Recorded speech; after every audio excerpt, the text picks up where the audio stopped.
Mugamba mutya abali ku channel yaffe eyitibwa Kyaiti YouTube channel yaffe. Olunaku olwaliro njagala tulabe ku bikoola by'ensujju bino obikozesa otya ku mwana oyo aluddewo okutambula.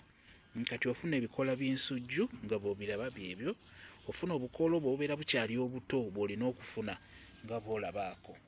Okalabaako ofuna obukoola bwe butyo obubeera bukyali obuto, n'ofuna n'eddagala lye bayita bwangu yooyo mulaba, obifunira wamu kabwangu katereeza bulungi n'okaggyako ettaka n'ebikoola bino n'obitereeza bulungi n'obiteeka mu kasefuliya n'otokosa.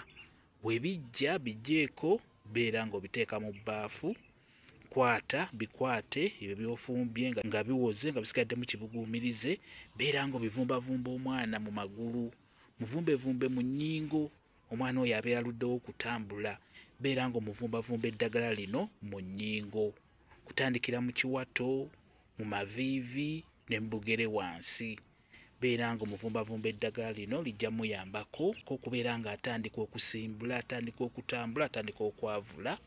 Beera ng'okozesa bwangu wamu n'ebikoola by'ensujju bijja kuyamba bulungi nnyo. Kabwangu keeko nga bw'okalaba, bifune obifumbire wamu nga bwe nkunnyonnyodde, obeere ng'ovumbavumba omwana mu magulu ge. Kambe WhatsApp namba yange osobola okumbuuza, nja kwongera okunnyonnyola ku viidiyo eno. WhatsApp namba yange eri 0777873401 yeeyo WhatsApp namba yange.